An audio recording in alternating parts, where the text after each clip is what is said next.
kita berlanjut ke presenter yang berikutnya dengan materi uveitis, how to know and manage it.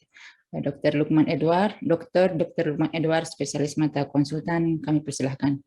Sebelumnya mungkin Dr. Betty membacakan CV beliau terlebih dahulu.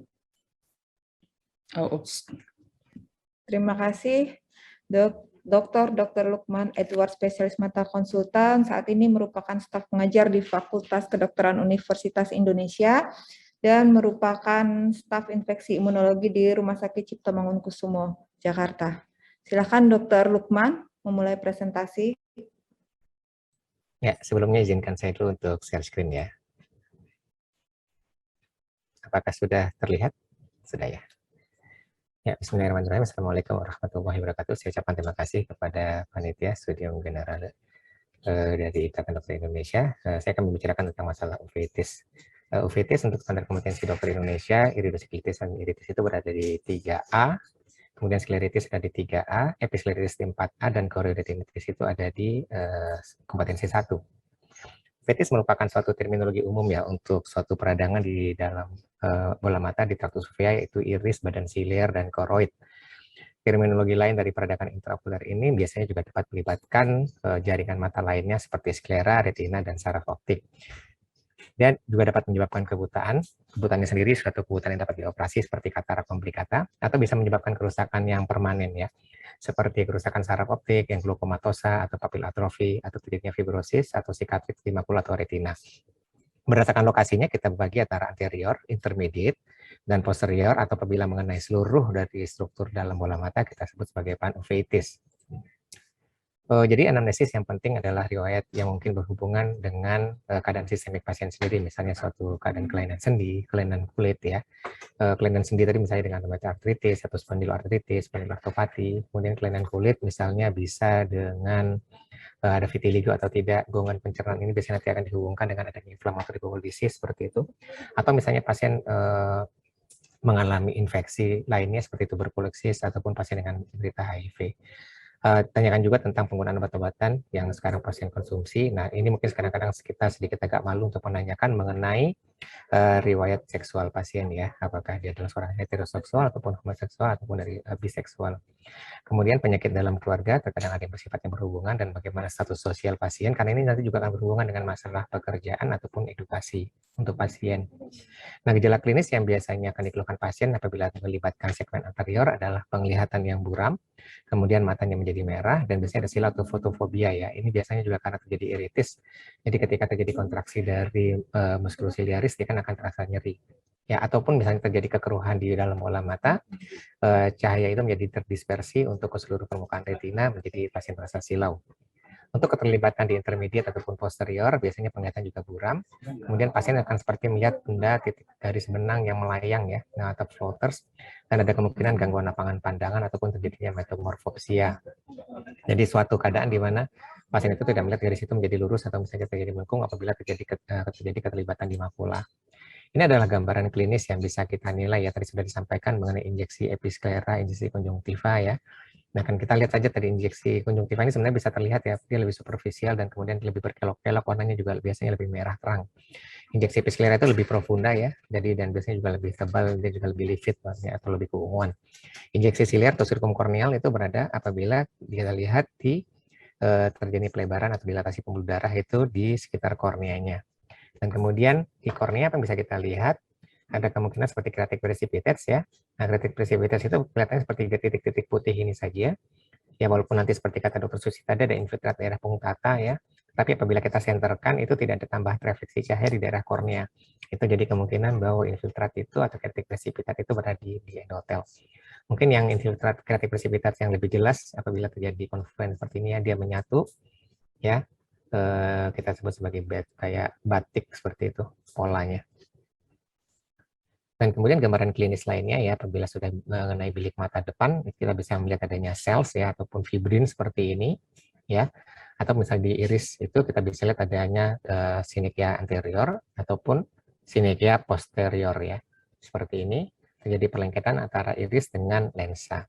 Kemudian bisa juga terlihat adanya nodul iris ataupun neovaskularisasi iris atau kita sebut sebagai rubiosis iridis bila keadaannya lebih berat.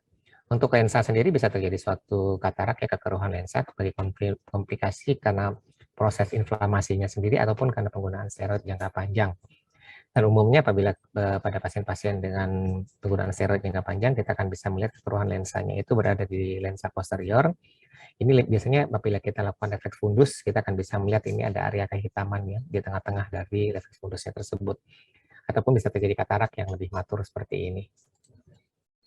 Dan bagaimana untuk melihat fundus? Nah, ini kadang-kadang seperti apa ya? Jadi momok bagi dokter umum ya untuk melihat fundus dengan menggunakan oftalmoskop direct ya. Nah, yang penting adalah ketika kita bisa mengetahui retina normal itu seperti apa, ya mungkin kan ada sesinya retina sendiri. Nah, jadi apabila kita melihat suatu keadaan yang abnormal, ya kita pikirkan adanya suatu masalah ya, terutama apabila pasien, misalnya pasien dengan HIV, seperti ini, kita bisa melihat adanya suatu retinitis dengan perdarahan, atau misalnya pasien dengan riwayat toksoplasma, ya kita bisa melihat seperti ini, headlight in the fog ya, dengan fundus, biasanya dengan funduskopi bisa terlihat. Nah, untuk tuberkulosis sendiri ini merupakan suatu gambaran yang sifatnya bisa grip imitator ya, seperti sifilis dan juga sarkoidosis, bisa menyerupai apa saja dan bahkan bisa di dalam bola matanya itu di fundusnya ini bisa gambaran infeksi seperti granuloma ataupun gambaran vaskulitis yang bersifat oklusif ya. Kita melihat bahwa terjadi pelebaran dari pembuluh darah vena seperti ini. Atau apabila saya terjadi pada kedua mata dan kita melihat ada gambaran seperti edema papil seperti ini ya, pikirkan juga bahwa bukan hanya papil edema ya, misalnya pada pasien dengan terjadi peningkatan tekanan intrakranial kan terjadinya papil edema atau optic diswelling edema papil bilateral ya. Tapi pada fokoina giarrhada kita juga bisa melihat gambaran seperti ini ya, tapi disertai dengan gambaran akut lainnya yaitu misalnya ada telinga yang berdenging, adanya kaku kuduk seperti itu. Ya, ataupun nanti ada rambut rontok. Dalam keadaan kronik biasanya kita akan melihat ada gambaran kulit yang vitiligo tadi. Ya. Ini untuk, dan kemudian sebenarnya untuk gambaran uveitis sendiri itu banyak sekali ya untuk di posterior termasuk becet seperti itu. Dan bisa menegakkan diagnosis tadi ya, anamnesis jangan lupa. Kemudian kita lakukan pemeriksaan fisik dan ketika kita melakukan pemeriksaan fisik tidak usah terlalu sungkan untuk kita melakukan anamnesis tambahan. Nah, kita sendiri kita mempunyai PPK uveitis ya di RSCM, ada laboratorium dini pertama, ini darah lengkap, fungsi hati, fungsi ginjal, kemudian dilakukan pemeriksaan IGRA ya atau Mantoux ya, kemudian ada ronsen toraks ya, kemudian HIV screening, kemudian ada untuk yang sifilis sendiri VDRL dan TPHA. Kemudian dilakukan pemeriksaan tambahan seperti fundus, foto fundus, OCT seperti itu. Nah, kemudian kita biasanya lakukan tata laksana awal dulu sebelum kita mendapatkan hasil, karena nanti kita akan menyingkirkan apakah ini suatu infeksi ataupun non infeksi.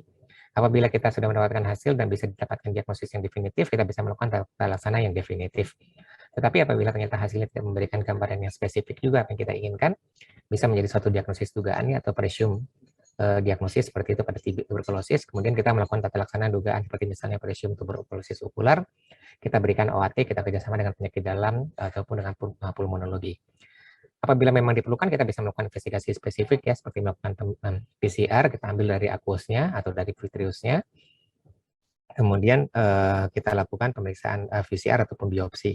Dan diharapkan bisa dapatkan diagnosis definitif, walaupun terkadang kita juga masih tetap presume ketika investigasi spesifik ini tidak memberikan hasil yang kita harapkan. Yang paling penting adalah apapun diagnosis kita, jangan lupa untuk melihat bagaimana respon terapinya. Kalau dia infeksi, dia akan memburuk dengan pemberian steroid, tetapi apabila dia imunologis, dia akan membaik dengan steroid. Ini adalah contoh ya data dari kita di Jakarta, di Indonesia sendiri ya, laporan dari Dr. Dinala Destianora. Ternyata memang secara anatomi itu paling banyak adalah panuveitis yang datang ke RSCM ya. Kemudian penyebabnya paling sering adalah infeksi seperti toksoplasmosis, kemudian tuberkulosis. Untuk yang non-infeksi sendiri yang paling sering adalah VKH. Untuk yang sifatnya sindrom, ya jangan lupa kita pikirkan juga adanya berhubungan dengan HLA-B27, jadi jangan lupa pertanyaan sistemiknya, seperti sakit sendi, uretritis, seperti itu. Jadi tata laksananya umumnya kita memberikan steroid ya. Umumnya inflamasi intraokular itu dapat dihilangkan atau setidaknya dikontrol. Kerusakan jaringan itu sendiri dapat dicegah atau dibatasi dengan diagnosis dan tata laksana yang baik. Selalu perhatikan apakah ini suatu infeksi ataupun non-infeksi. Dalam keadaan akut, untuk teman sejawat umum mungkin bisa memberikan kortikosteroid topikal atau pemberian psikoplegik atau terapi adjuvan seperti antiglukoma bila terjadi peningkatan tekanan bola mata, sebelum dirujuk ke dokter spesialis mata tadi seperti SKDI-nya tadi. Untuk uveitis yang melibatkan segmen posterior sebaiknya segera dirujuk. Ini adalah beberapa contoh terapi imunosupresif yang bisa kami berikan di Vaskes 3 ya. Jadi pesan untuk dibawa pulangnya, Selalu perhatikan kondisi demografik dan sistemik pasien, kemudian kenali gejala klinis yang khas pada uveitis, terutama berdasarkan dari lokasi anatomis. Lakukan tata laksana awal dengan baik sebelum dilakukan rujuk. Jadi seperti biasa ya, untuk pasien biasanya bila sakit berlanjut hubungi dokter. Bila masih berlanjut ya hubungi dokter spesialis. Bila masih berlanjut lagi hubungi dokter spesialis konsultan. Bila masih berlanjut juga, diskusikanlah dengan teman sejawat sebidang atau peer group dan diskusi antar spesialis. Bila masih berlanjut, jangan lupa bahwa kita mempunyai Yang Maha Kuasa dan semoga Allah memberikan kesembuhan untuk penyakit kita. Walaupun sebenarnya doa ini kita bisa mulai ketika kita mendapatkan sakit itu. Saya rasa demikian, saya ucapkan terima kasih. Wassalamualaikum warahmatullahi wabarakatuh.